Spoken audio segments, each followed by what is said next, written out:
শক্তের ভক্ত নরমের জম চীনের উপর শুল্ক কিছুটা কমানোর ইঙ্গিত দিয়েছেন ট্রাম্প। এর আগে চীন সাফ জানিয়েছিল আমেরিকার পাল্টা শুল্ক চাপাবে তারা যদি চীন টিকটক আমেরিকান কোম্পানিকে বিক্রি করতে রাজি থাকে, তবে শুল্ক কমাবে আমেরিকা। ট্রাম্পের এই বাণিজ্য যুদ্ধের শেষ দেখে ছাড়বে চীন, আর এরপরেই কি নরম হলেন মার্কিন প্রেসিডেন্ট, সেটাই এখন সবথেকে বড় প্রশ্ন। এবার শোনাবো এই প্রসঙ্গে ডোনাল্ড ট্রাম্পের কি বক্তব্য। China's going to have to play a role in that, possibly, in the form of an approval, maybe.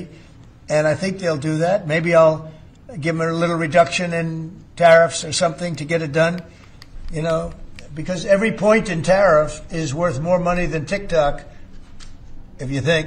Every point. Tariff is a much bigger world, and TikTok is big. But every point in tariffs is worth more than TikTok.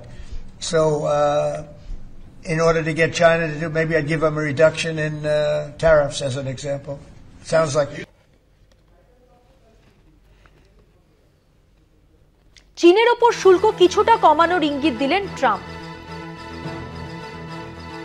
আবার কথা বলবো, newsroom থেকে সরাসরি রয়েছেন আমাদের political editor Ashis Chattopadhyay. Ashis দা, দেখো, প্রসঙ্গটা অবশ্য সামনে এসছে। টিকটক নামে একটি সমাজ মাধ্যম যা চীনা কোম্পানির মালিকানায় রয়েছে। ট্রাম্প আসবার পর থেকেই চীনের ওপরে চাপ সৃষ্টি করছেন যে এই টিকটক আমেরিকায় চালাতে গেলে আমেরিকার যে সংস্থা টিকটক পরিচালনা করে সেই সংস্থাটিকে আমেরিকান কোম্পানির কাছে বিক্রি করে দিতে হবে। কিন্তু এ নিয়ে চীনে যে মাদার কোম্পানি তাদের সম্মতি এখনও মেলেনি বা বিক্রির ব্যাপারে তারা রাজি হয়নি। এই জিনিসটা নিয়ে ব্যাপারটা সামনে এসেছে।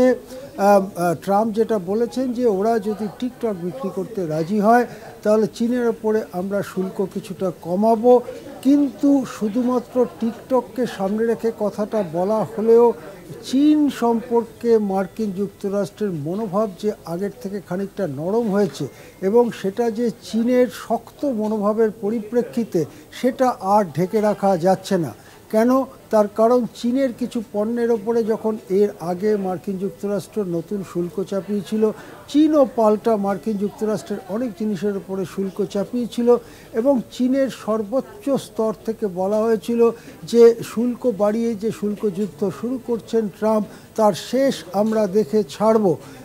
এই কথার পরে মার্কিন প্রশাসন বুঝে যায় যে মাথা নিচু করে চীন মানবে না বা কানাডা মেক্সিকোর মতো দেশও মানবে না। ভারতের ভূমিকা কিন্তু প্রসঙ্গত বলা ভালো যে এক্ষেত্রে একটু অন্যরকম। ভারত কিছুই প্রায় বলছে না। ভারতের বিরুদ্ধে যেসব শুল্ক চাপানোর নীতি নিচ্ছে ট্রাম্প, ভারত সে ব্যাপারে নীরব থেকে গোপনে গোপনে কিছু আলোচনা করছে। কিন্তু চীন, মেক্সিকো, কানাডা ইত্যাদি দেশ সেরকম রাস্তায় হাঁটছে না। তারা পাল্টা শুল্ক চাপিয়ে ট্রাম্পকে পাল্টা দিচ্ছে। চীন যেহেতু বিশ্বের দ্বিতীয় বৃহত্তম অর্থনৈতিক শক্তি, তাই চীন যদি পাল্টা দিতে থাকে আমেরিকাকে সেক্ষেত্রে আমেরিকার অর্থনীতি টালমাটাল হয়ে যেতে পারে। সেই জন্য সম্ভবত ওই শক্তের ভক্ত নরমের জমের মতো যেহেতু শক্ত হয়ে দাঁড়িয়েছে চীন, এবারে ট্রাম্প সোজা ইঙ্গিত দিলেন যে কিছু কিছু ক্ষেত্রে শুল্ক চীনের জন্য কমিয়ে দেওয়া যেতে পারে, এই রকম ইঙ্গিত দিলেন। এর ফলে কিন্তু গোটা পৃথিবীতে যে শুল্ক যুদ্ধ বা শুল্ক দ্বন্দ্ব শুরু হয়েছে তার মধ্যে একটা নতুন উপাদান চলে এলো। অর্থাৎ রাশিয়ার প্রতি ইতিমধ্যেই খানিকটা নরম, রাজনৈতিকভাবে সামরিকভাবে খানিকটা নরম হয়ে রয়েছে ট্রাম্প প্রশাসন। এবারে চীনের প্রতিও যদি নরম হয় এবং পাল্টা হিসেবে চীনও যদি আমেরিকার প্রতি নরম হয় তাহলে বিশ্ব রাজনীতির পরিস্থিতিটা কি দাঁড়ালো? তিনটি মহাশক্তিধর দেশ আমেরিকা, রাশিয়া এবং চীন, তারা যদি কাছাকাছি চলে আসে এবং বিশ্বের সব জায়গায় নিজেদের কর্তৃত্ব স্থাপন করতে যায় তাহলেই বা ছবিটা কীরকম দাঁড়াবে, এই সমস্ত প্রশ্নও কিন্তু সামনে চলে আসছে। হ্যাঁ, ধন্যবাদ। কথা বললাম, নিউজরুম থেকে সরাসরি ছিলেন আমাদের পলিটিক্যাল এডিটর আশিস চট্টোপাধ্যায়।